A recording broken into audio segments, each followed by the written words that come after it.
es defectos refractivos.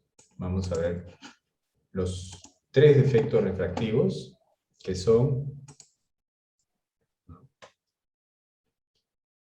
la miopía, la hipermetropía, el astigmatismo y uno fisiológico que es la presbicia.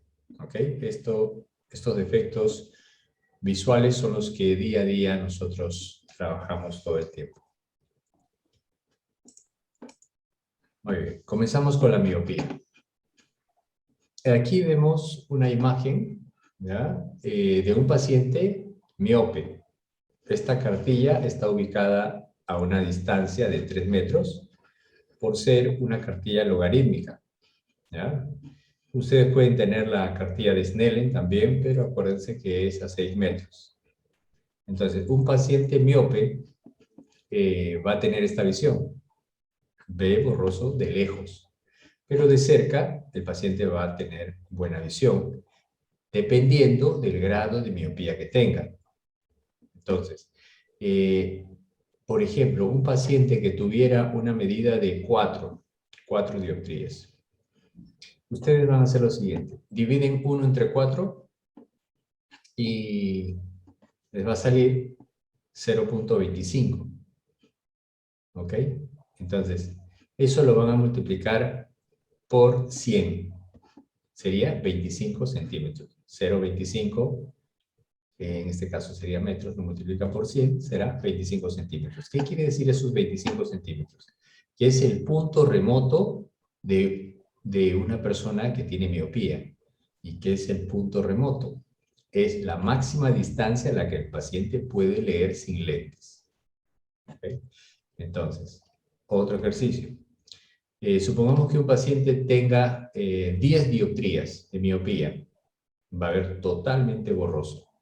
Entonces, ¿cómo hago para saber cuál es el punto remoto de un paciente que tiene 10 dioptrías? Divido 1 entre 10. Siempre va a ser 1 entre la dioptría. Entonces, 1 entre 10 sale 0.1. Este resultado lo multiplico por 100. Y será 10 centímetros. 0.1 por 100 me sale 10 centímetros. ¿Qué quiere decir? Quiere decir que el paciente miope, que tiene 10 dioptrías, va a poder leer sin lentes, sin corrección, a 10 centímetros delante de sus ojos. ¿Ok? Muy bien. Entonces, vamos a hacer lo inverso. Lo inverso es, usted le toma la agudeza visual del paciente y es la agudeza visual bastante baja. Entonces, usted no tiene autorrefracto, no tiene retinoscopía, entonces, ¿qué hace? Entonces, usted presume que es miope. Ok, entonces usted le entrega una cartilla o una lectura y le va a decir una lectura de tamaño normal, ¿no? De 20-40, el tamaño de las letras. Y le va a decir, a ver si puede leer a una distancia de 40 centímetros. Entonces el paciente dice, no puedo leer, veo todo borroso. Entonces ustedes se lo van acercando y le van a preguntar, o le van a decir al paciente, diga usted en qué momento sí la puede ver. Entonces el paciente se acerca y dice, ahí veo perfecto, ahí veo bien. Y si lo aleja, ya no ve. Si lo acerca, sí lee. Entonces, lo que hacemos nosotros es medir aproximadamente cuánto tiene de la lectura hacia sus ojos, ¿no? Esto vamos a poner que es 20 centímetros. Entonces, esa es la distancia máxima de visión de este paciente. Entonces, hacemos lo contrario. Dividimos 1 entre 0.2, que son los 20 centímetros expresado en metros, sería 0.2.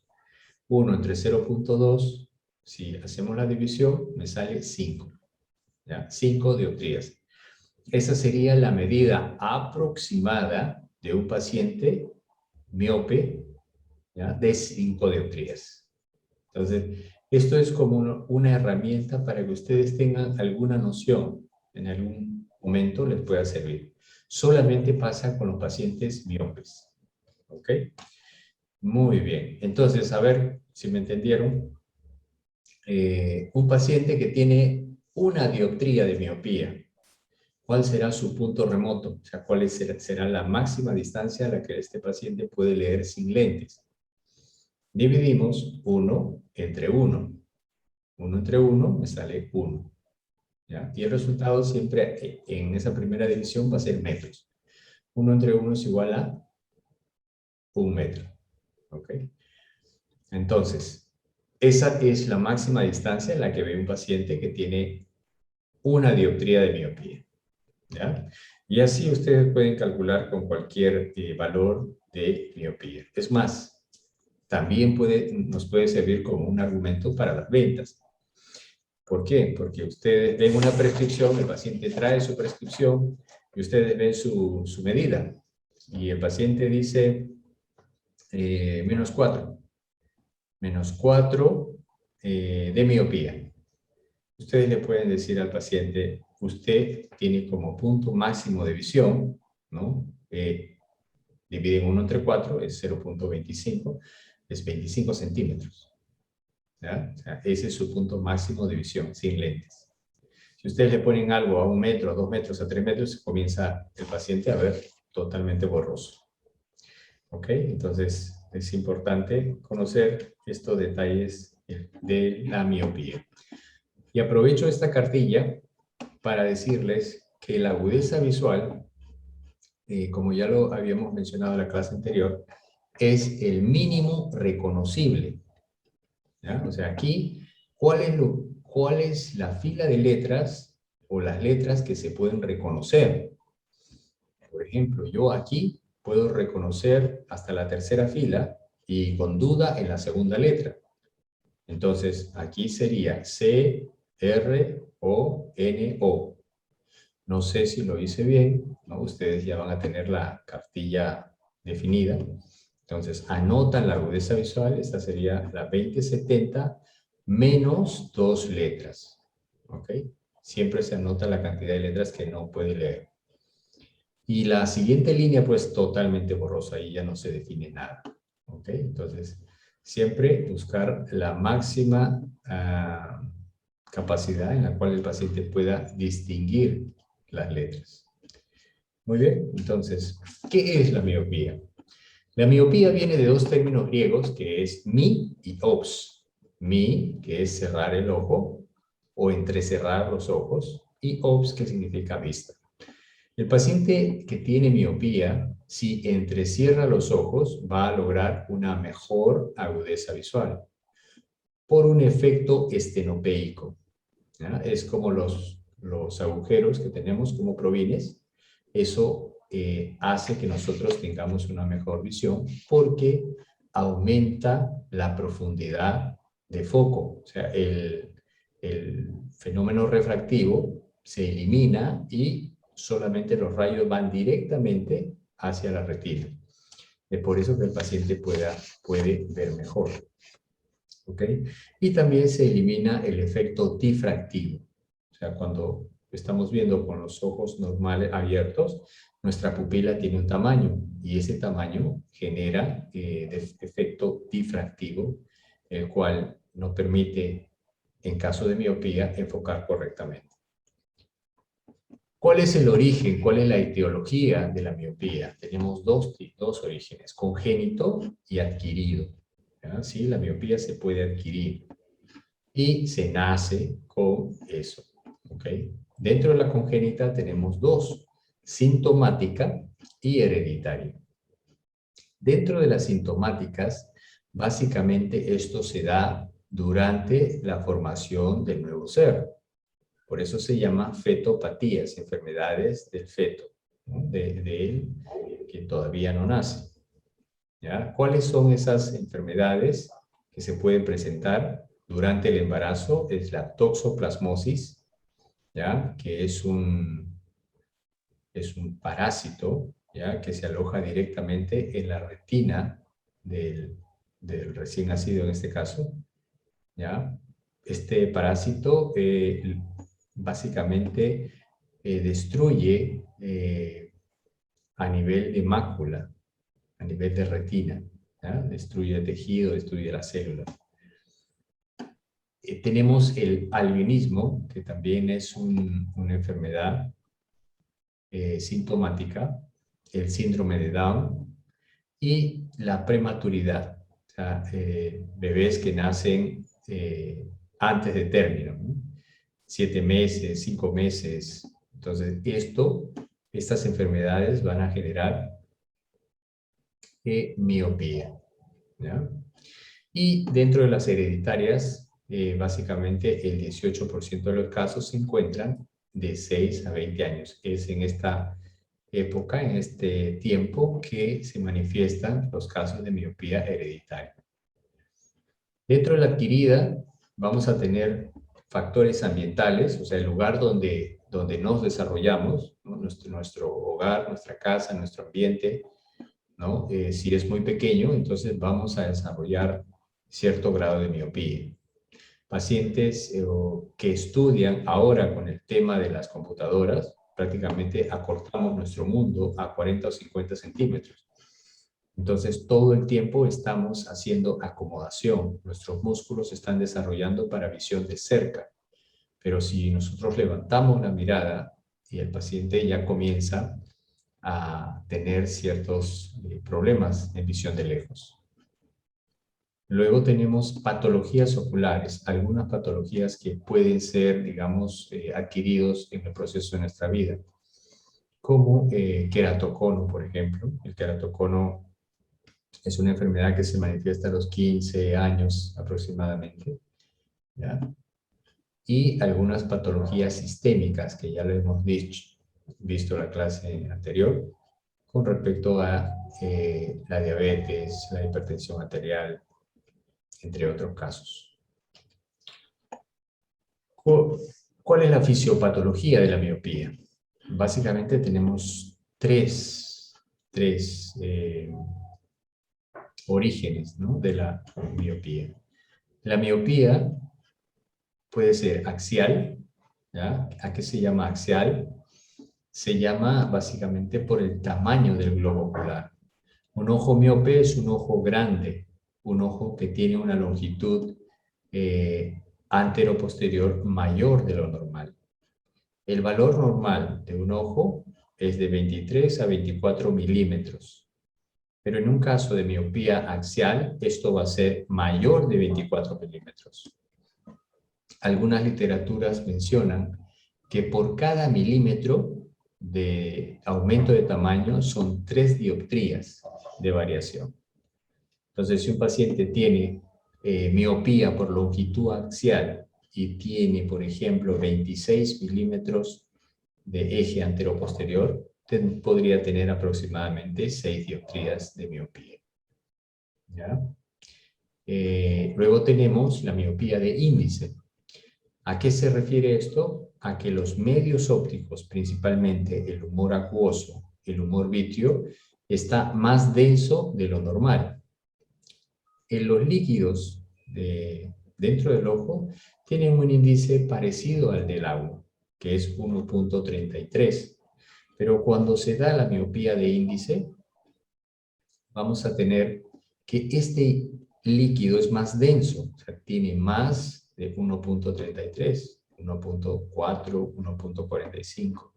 Por diferentes motivos. Puede ser que hay mayor acúmulo de grasa, ¿no? El paciente está con colesterol, triglicéridos elevados, entonces todos estos líquidos pueden volverse más densos. Luego tenemos la miopía de curvatura, ¿ya? Normalmente cuando se presentan miopías se puede deber a un exceso de curvatura. En este caso puede ser del cristalino, que es un cristalino bastante curvo, ¿no?, bastante ovalado, o puede deberse también a la córnea. La córnea es más curva de lo normal. El valor normal de la curvatura corneal es, en promedio, 43 dioptrías. Pero si esto supera a los 43, puede ser 45, 47, 50 dioptrías, entonces probablemente estemos frente a una miopía de curvatura. ¿Okay? Muy bien. La prescripción optométrica en los casos de miopía, ¿no?, son valores negativos, ¿ya? Puros, y recordándole que siempre se debe colocar la agudeza visual con la cual se logra mejorar la visión del paciente. En este caso llega a ver 20/20, es una buena agudeza visual, y en el lado izquierdo presenta una miopía de -2 y logrando una agudeza visual de 20/20. Las miopías se pueden considerar bajas si es que son menores de 4 dioptrías, moderadas si van de 4 a 8 y altas cuando superan las 8 dioptrías. ¿Cómo se corrige la miopía? O sea, cómo a veces este término de corrección de miopía muchas veces confunde al paciente. El paciente dice, o sea, usando lentes voy a mejorar la visión. Piensa que es como una medicina que, o como un accesorio de rehabilitación, porque piensa que usando un tiempo esto les va a mejorar. Y en realidad, cuando se habla de corrección, ¿no? Corrección de la miopía, se refiere a la corrección de los rayos de luz que ingresan al ojo del paciente. Cuando uno se coloca los lentes, esos rayos que se están refractando delante de la retina se corrigen, se modifican y ahora enfocan en la retina. Pero si nos quitamos los lentes, nuevamente se presenta este problema. Entonces, para los casos de miopía, el tipo de lente que se va a necesitar son los lentes cóncavos o divergentes, que también son conocidos como lentes negativos y se caracterizan porque en la parte central son más delgados que en los bordes. ¿Y dónde los tenemos? Tenemos en gafas, o sea, la presentación es en gafas, ¿no? Anteojos, lentes de contacto, ¿ya? O también con una cirugía láser o sus variantes, ¿ya? Muy bien, pasamos a lo que es la hipermetropía. Dentro de la hipermetropía vamos a ver diferentes tipos de hipermetropía. Básicamente, un paciente con hipermetropía no va a ver ni de lejos ni de cerca con nitidez, ¿ya? Esto siempre y cuando dependerá del valor de hipermetropía que tenga el paciente. ¿Okay? Entonces, ¿qué es la hipermetropía? Viene del prefijo hiper, que significa en exceso, metro, medida, y opía, vista. ¿Okay? Está relacionado a que la luz, cuando ingresa al ojo, no se va a enfocar en la retina ni delante, sino detrás de la retina, ¿ya? Es un enfoque virtual, el cual es por eso que se dice en exceso. ¿Okay? Y aquí tenemos la imagen en la que el paciente no visualiza con claridad de lejos, pero de cerca es aún peor la visión, ¿ya? Entonces, para el tema de la hipermetropía entra el tema de la acomodación. ¿Qué es acomodación? ¿Y quién se encarga de hacer este efecto de acomodación? Lo vamos a ver en este videito cortito para que tengan una noción. Ok, aquí tenemos a un corte transversal, el ojo.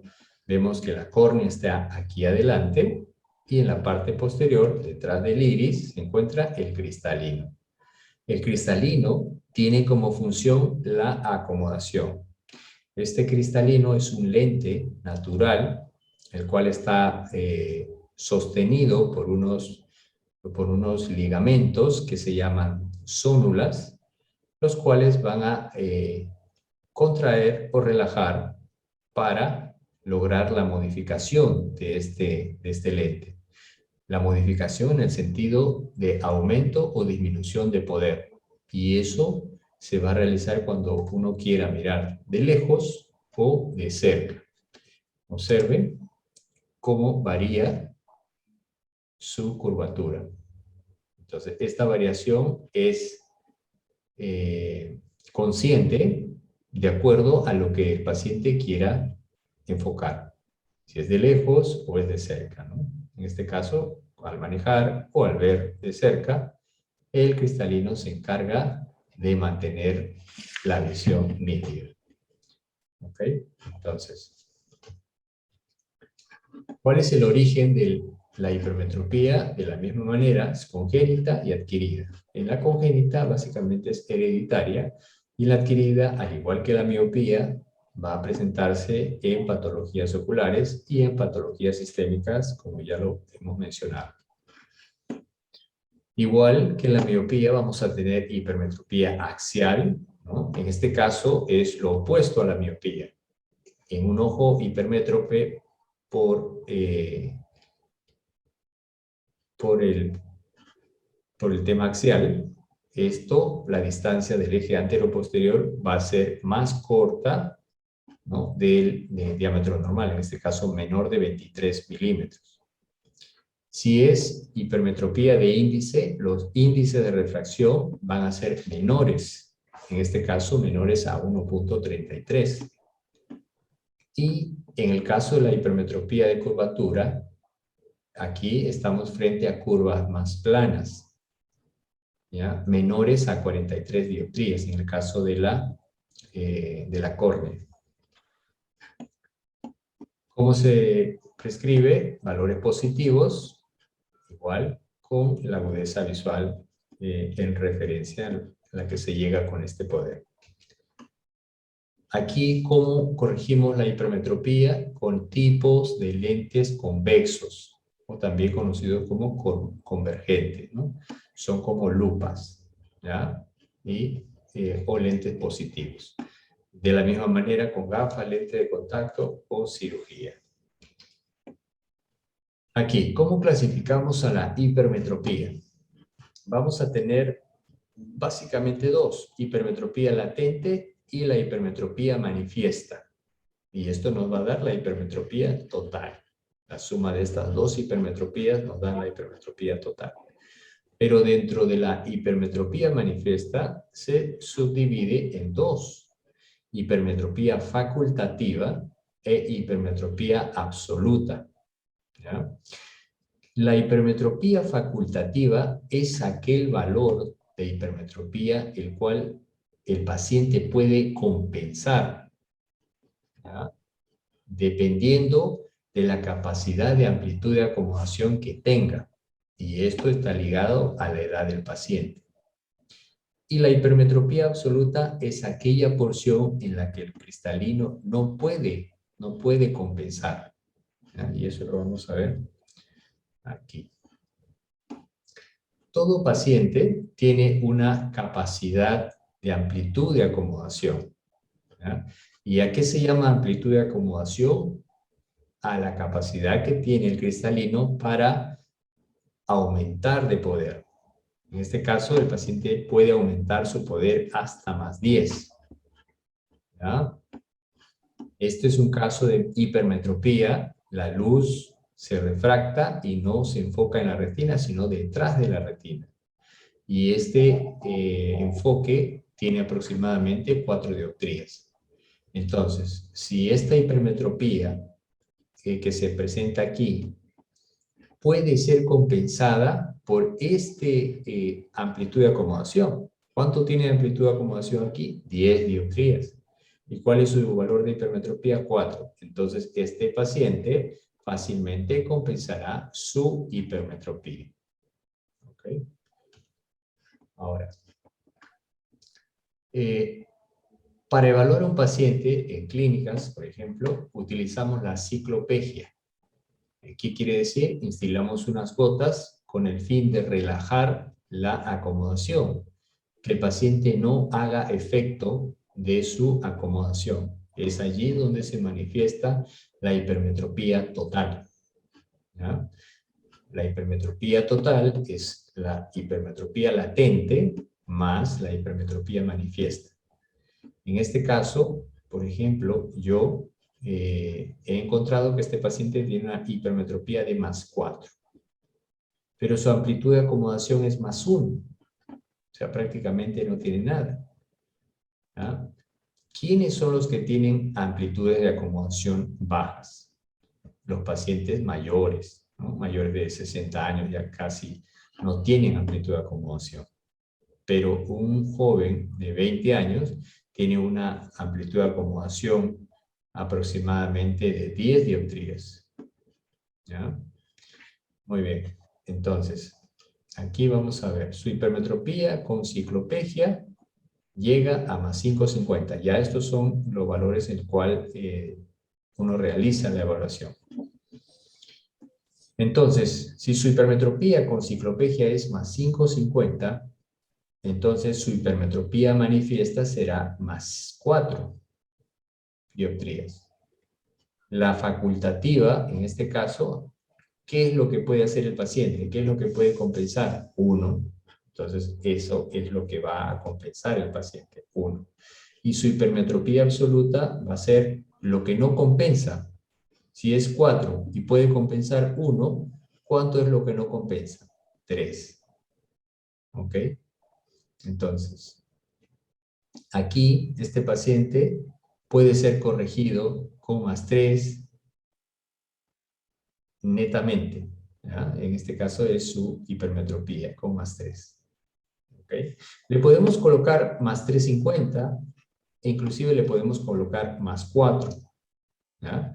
Aquí viene mucho la parte subjetiva y eso ya lo vamos a ver en las siguientes clases, el tema subjetivo. Muy bien. Aquí, otro ejemplo. Lo que queremos es calcular la hipermetropía latente, la hipermetropía manifiesta, la hipermetropía facultativa y la absoluta de un paciente que presenta los siguientes datos. Para recordar, la hipermetropía latente es aquella hipermetropía fisiológica, el cual está generado por el músculo ciliar y tiene un valor aproximado de 1,50. ¿Ya? Muy bien. Todos los tenemos, o sea, si nosotros utilizamos ciclopégicos, también se va a hacer presente la hipermetropía latente. En otras palabras, tenemos que dejar este valor siempre no corregido. ¿Okay? La hipermetropía latente es de 1,50. A ver, la potencia en gafas, la agudeza visual del paciente sin lentes es de 20/40. Con lentes, con más 1, el paciente llega a ver 20/20.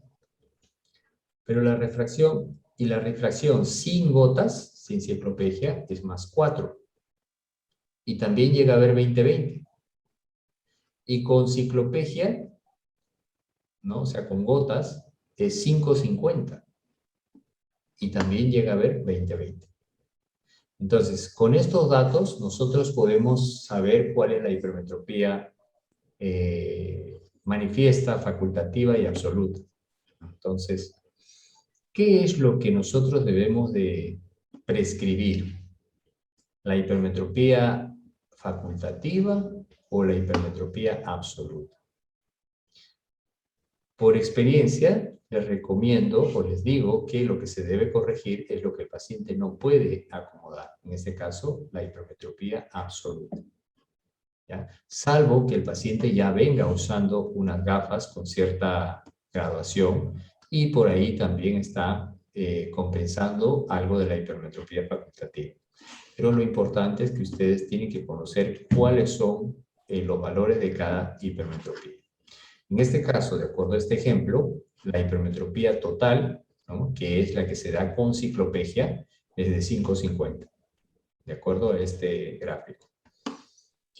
Mientras que la refracción sin ciclopegia nos da un valor de 4 dioptrías. Entonces, aquí hay una diferencia, ¿no? Esa diferencia nos va a dar la hipermetropía latente. La hipermetropía latente será entonces de 1,50. Que eso es una hipermetropía fisiológica. Eso no se toca.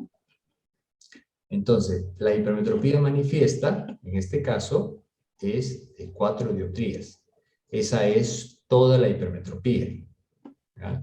Pero el paciente con el más 1 llega a ver 20/20. O sea, ¿por qué? Porque hay algo entre estos dos valores, el cual, mejor dicho, alguien, el cual está ayudando a que el paciente tenga buena visión. ¿Y quién es? es que el cristalino está haciendo acomodación. ¿Cuánto está acomodando? 3, ¿no? Entonces, en este caso, su hipermetropía facultativa es de 3 dioptrías. ¿Ya? ¿Y qué será esto? ¿No? Este más 1 es lo que el paciente no puede acomodar. Por eso es que se le coloca este valor mínimo con el cual el paciente llega a ver 20/20. ¿Ok? Entonces, a evaluar un paciente con hipermetropía hay que tener estas nociones. ¿Ya? Hay que tener esta noción. Entonces, finalmente, este paciente puede alcanzar la agudeza visual de 20/20 con valores comprendidos desde +1 hasta +4. Puede ser +1,25, +1,50, +2, +3, y va a tener la misma visión. ¿Ya? Ahora, y quiero que les quede claro que por qué logra que el paciente con diferentes medidas puede llegar a tener una agudeza visual normal, porque el cristalino es el que se va a relajar. En este caso, si es que nosotros aumentamos el poder positivo, se va a relajar. Y si disminuimos, el cristalino va a estar en acomodación. ¿Ok? Sirve mucho tener como antecedentes los valores dióptricos que el paciente ha estado utilizando. ¿Ya? No se le puede bajar a un paciente. Si un paciente tiene +2, por ejemplo, en este caso, +2, usted no le puede bajar a 1,50 o a 1. El paciente va a notar una variación, va a sentir una variación. En su defecto, mantenga el mismo valor o incremente ligeramente 0,25 o 0,50. ¿Ok? Muy bien. Entonces, vamos a ver un caso de un niño, paciente de 10 años, agudeza visual de lejos, tiene 20/20, o sea, sin corrección.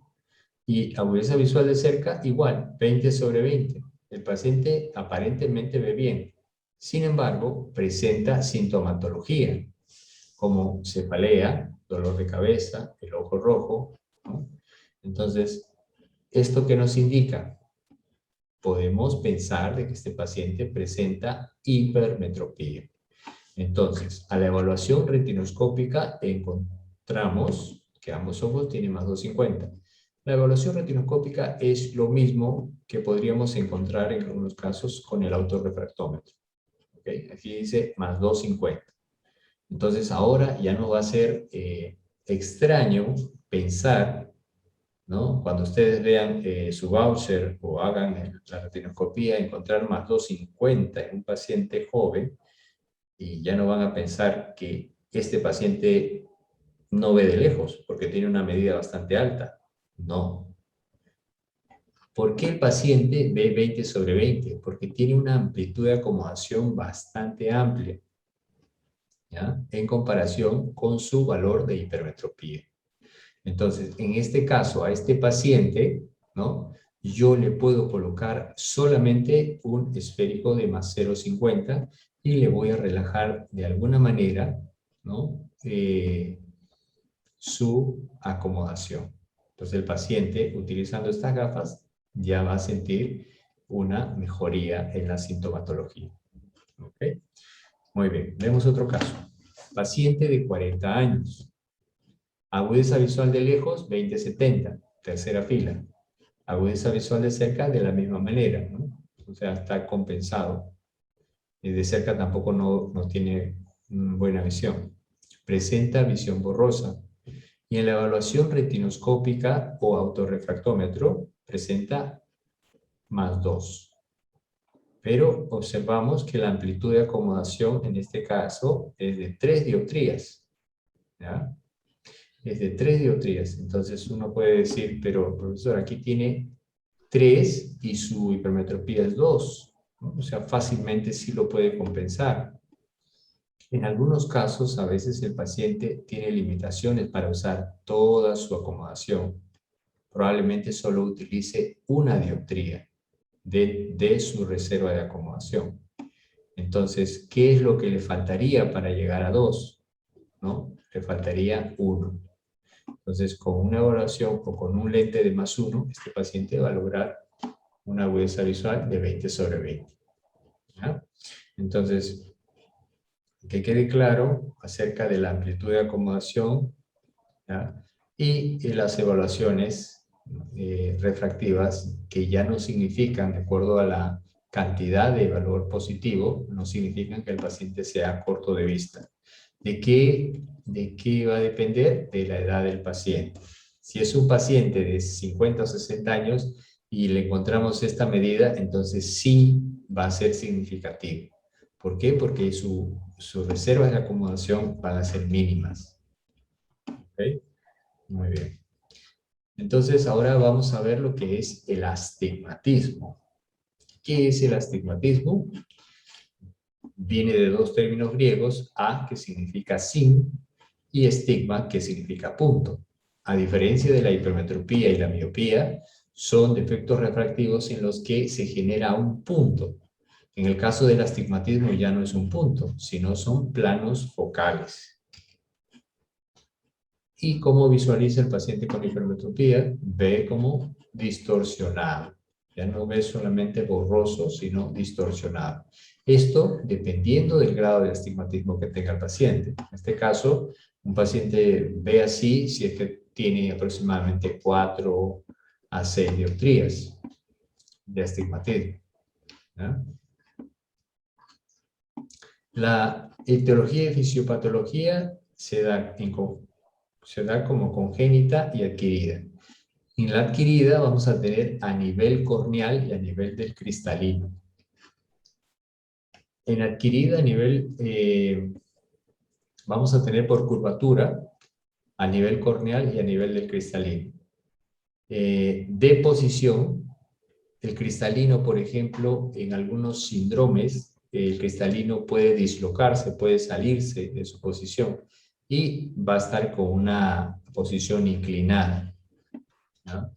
También puede ser porque se le puso al paciente un lente intraocular y este lente está también dislocado, no está en una posición vertical, sino ligeramente inclinada. Esa inclinación va a generar un tipo de distorsión o de astigmatismo. También se puede presentar por índice en los casos de astigmatismos irregulares, tanto en el cristalino como en el vítreo. Según la orientación de los meridianos principales, vamos a tener dos tipos de astigmatismos. Astigmatismo regular y astigmatismo irregular. Se dice regular cuando los meridianos principales se encuentran formando 90 grados, como esta gráfica. Y se dice irregular cuando el paciente, los meridianos principales no se encuentran formando 90 grados. Es un ángulo diferente. ¿Ya? Estos pacientes que tienen superficies irregulares tienen un pronóstico de agudeza visual menores a lo normal. Aquí, en estos casos de astigmatismos irregulares, debido a una superficie irregular, la única opción para tener una buena visión es un lente de contacto. ¿Ok? Aquí, por ejemplo, tenemos una imagen de un paciente que tiene queratocono. La córnea se encuentra en forma de cono, ¿ya? Y esto genera superficies irregulares. Estos pacientes no van a lograr una visión de 20/20. ¿Ya? Aquí básicamente lo que se recomienda es el uso de lentes de contacto como prótesis visuales. En este caso, no un lente blando, sino un lente rígido gas permeable o quizá un lente escleral, que ahora se está usando para corregir este tipo de distrofias corneales. El astigmatismo, según la hemetropía, se va a caracterizar en astigmatismo simple, astigmatismo compuesto y astigmatismo mixto. Aquí unos ejemplos de astigmatismo miópico simple, astigmatismo hipermetrópico simple, compuesto, ¿no? Astigmatismo miópico compuesto y astigmatismo hipermetrópico compuesto. ¿Ya? He preparado un videito, ¿no? De 5 minutos, menos de 5 minutos para que ustedes vean los casos de los tipos de astigmatismos. Vamos a...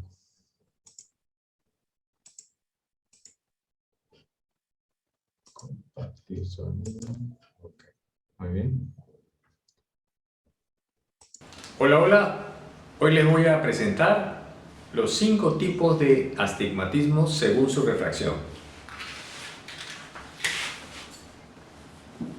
Vamos a tener un grupo que se llama astigmatismo simple. Un grupo que se llama astigmatismo compuesto. Y finalmente uno solito que es el astigmatismo mixto. Dentro del astigmatismo simple vamos a tener dos, miópico y hipermetrópico. ¿Cuáles van a ser las notaciones? Vamos a tener casos solamente de cilindro solo. Cilindro, por ejemplo, por un eje. En el caso de hipermetrópico vamos a tener igual un cilindro, pero como es hipermetrópico es positivo. Por ejemplo, aquí. En el caso del astigmatismo compuesto, de la misma manera vamos a tener dos, miópico e hipermetrópico. ¿Ok? Entonces, cuando es compuesto quiere decir que vamos a tener componente esférico y componente cilíndrico. En el caso miópico, siempre se antepone el signo negativo. Aquí estoy colocando un ejemplo. En el caso hipermetrópico, positivo, ejemplo. Pero para este caso, para que esté específicamente relacionado a la hipermetropía compuesta, vamos a tener que colocar el valor del cilindro menor al valor esférico. En este caso, 0.25. 100 grados. ¿Ok? Muy bien. Estos son ejemplos de los diferentes tipos de astigmatismos que van a presentarse en el día a día de sus evaluaciones. Y finalmente el astigmatismo mixto. Aquí no hay notaciones de miópico o hipermetrópico. Simplemente vamos a tener una notación que tenga componente esférico y componente cilíndrico. Pero aquí la salvedad es que ambos componentes van a tener diferentes signos. Por ejemplo, si es un valor hipermetrópico, el siguiente, el signo contrario, tiene que ser mayor a 1,50. En este caso puedo colocar, por ejemplo, 3 y 1 grado, 5 grados. Entonces, más 1,50 menos 3 es un astigmatismo mixto. ¿Cómo puedo observar que es mixto? Dos cosas. Número 1, signos diferentes. Y número 2, siempre el cilindro va a ser mayor que el esférico. Otro ejemplo de astigmatismo mixto, pero con signo negativo en este caso. Menos 4. Acá tengo que colocar ¿qué? Signo contrario. Y tiene que ser un valor superior a 4. Por ejemplo, por un eje de 180 grados. ¿Ok? Entonces, aquí ambos casos son astigmatismos mixtos. ¿Ok? Dos requisitos: que los signos sean diferentes y que el valor del cilindro sea mayor en módulo que el valor esférico. Muy bien. Esos serían los 5 tipos de astigmatismo según su refracción. ¿Listo? Aquí tenemos 8 ejercicios para que puedan ustedes decir qué tipo de astigmatismo se presenta en cada caso. Muy bien, esta va a ser la tarea para la siguiente clase. En la próxima clase me van a decir qué tipo de astigmatismo, o quizás puedan escribirme una prescripción y ustedes puedan decir qué tipo de astigmatismo se presenta. ¿Ok? Muy bien. Hola, hola. También tenemos el astigmatismo según la orientación de la curvatura. Vamos a tener astigmatismo directo e inverso. Se dice directo cuando es con la regla. O sea, ¿qué quiere decir? Que el meridiano más curvo normalmente es el vertical. Y se dice contra la regla cuando el meridiano más curvo es horizontal. En este caso, aquí tenemos una topografía corneal en la que denota que el meridiano más curvo es las zonas más cálidas, ¿ya? Estas zonas son más curvos, mientras que en la imagen de abajo la parte más curva es horizontal. Entonces aquí estamos frente a un astigmatismo directo o con la regla, y en el otro estamos frente a un astigmatismo inverso o contra la regla. También tenemos astigmatismos oblicuos, cuando estos corbatines, se llaman, se encuentran de manera oblicua, ¿no? 45, 30 grados o 150 o 135 grados. También tenemos astigmatismos simétricos. Los ejes en ambos ojos deben de sumar 180 grados. Y también astigmatismos asimétricos, cuando estos ejes no suman 180 grados. La magnitud del astigmatismo se va a considerar leve cuando es menor de 0,75, bajo cuando es de 1 a 1,50, moderado cuando es de 1,75 a 2,50 y alto cuando es mayor a 2,50 dioptrías. ¿Cómo evoluciona el astigmatismo? En los recién nacidos, casi se presenta un astigmatismo de -1 contra la regla. Contra la regla quiere decir ejes de 90 grados verticales, ¿ya? Esto evoluciona o desaparece en los primeros años de vida. Esto no se debe corregir, no se debe usar lentes, ¿ya? En etapa escolar, la prevalencia es de astigmatismo mayores a -1, con la regla. Con la regla quiere decir ejes horizontales. -1 por 180, -1 por 0 grados, 170 grados, 10 grados. Esos son ejes con la regla, ¿ya? De 20 a 40 años no varía, o sea, se mantiene tal cual. Y más de 40 años evoluciona en sentido contrario, o sea, contra la regla. Si a los 30 años tenía un astigmatismo de 0,50 por 180 grados, a los 50 años probablemente tenga un astigmatismo de 0,50 pero por 90 grados. Esa es la evolución del astigmatismo. ¿Ya? Aquí la anotación en caso de astigmatismos. ¿Ya? Esta es una variante de astigmatismo. Aquí tenemos un astigmatismo mixto en el ojo derecho y en el ojo izquierdo tenemos un astigmatismo hipermetrópico compuesto en el lado izquierdo. ¿Cómo se corrige el astigmatismo? Básicamente el diseño es diseño tórico. Vamos a tener en gafas, en lente de contacto y en cirugías también. Finalmente la presbicia. La presbicia o también vista cansada, un poquito en algunas literaturas dice que esto significa propio, o sea, etimológicamente significa propio de viejos, ¿no? Pero ya de una manera más decorosa es vista cansada. En este caso, ¿quién es el que se cansa? Es el cristalino, que ya tiene limitación en su capacidad de enfoque, en su capacidad acomodativa, ¿no? En su rango de amplitud de acomodación, disminuye. Entonces cada vez tenemos una mayor distancia para leer, pero si lo acercamos, debido a que nuestra potencia del cristalino disminuye, entonces el paciente ya no puede ver tan cerca y necesita unas ayudas. Esto ya lo vimos.